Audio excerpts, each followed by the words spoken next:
सर्वबाधाप्रशमनं त्रैलोक्यशाखिलेश्वरी एवमेव त्वा कार्यमस्मै द्वैरिविनाशनम्। सभी बाधाओं को दूर करने वाली देवी, जो लोग तुम्हारी शरण में जा चुके हैं उन पर कोई विपत्ति नहीं आती। तुम्हारी शरण में गए हुए मनुष्य दूसरों को शरण देने वाले हो जाते हैं। नमस्कार दोस्तों, माँ भगवती की कृपा हम सब पर बनी रहे।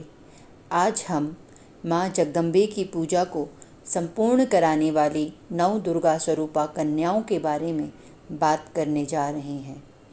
ऐकेका पूजने नित्य मेक वृद्ध्या तथा पुनः द्विगुणम त्रिगुणम वापि प्रत्येकम नवकम च वा।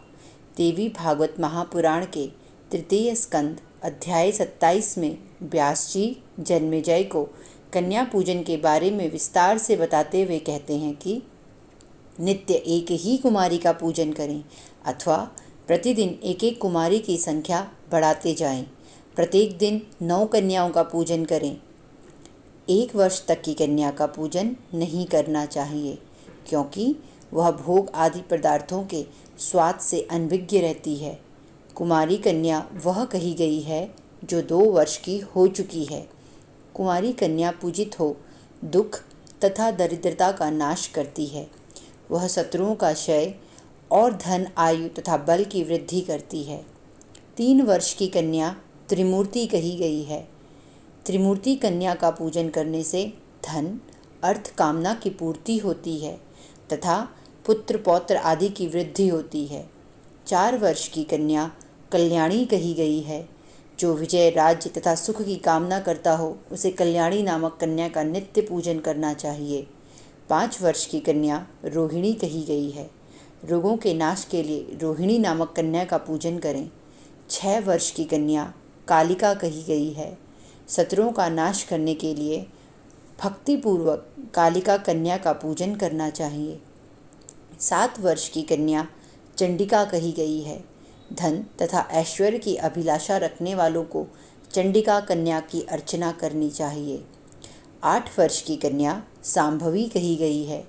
सम्मोहन, दुख, दारिद्र्य के नाश के लिए सांभवी कन्या की नित्य पूजा करनी चाहिए। 8 वर्ष की कन्या दुर्गा कही गई है।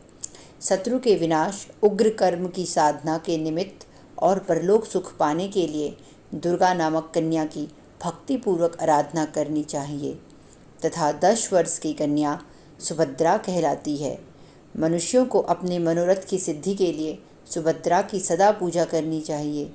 10 वर्ष के ऊपर अत्यंत दुर्बल, समय पूर्व गर्भ से उत्पन्न, विधवा स्त्री से तथा कन्या से उत्पन्न ये सभी कन्याएं पूजा आदि सभी कार्यों में वर्जित हैं। समस्त कार्यों की सिद्धि के लिए ब्राह्मण की कन्या, विजय प्राप्ति के लिए राजवंश में उत्पन्न कन्या तथा धन लाभ के लिए वैश्य वंश अथवा शूद्र वंश में उत्पन्न कन्या पूजन के लिए योग्य मानी जाती है। श्रीरस्तु इस मंत्र से, किन्हीं भी श्रीयुक्त देवी मंत्र से अथवा बीज मंत्र से भक्तिपूर्वक भगवती की पूजा करनी चाहिए। यदि कोई व्यक्ति नवरात्र के प्रतिदिन पूजा करने में असमर्थ है तो उसे अष्टमी तिथि को अवश्य पूजन करना चाहिए, क्योंकि प्राचीन काल में दक्ष के यज्ञ का विध्वंस करने वाली महाभयानक भगवती भद्रकाली करोड़ों योगिनियों सहित अष्टमी तिथि को ही प्रकट हुई थी। आज के लिए बस इतना ही। आशा करती हूँ 9 दुर्गा स्वरूपा कन्या पूजन की यह जानकारी आपको पसंद आई होगी।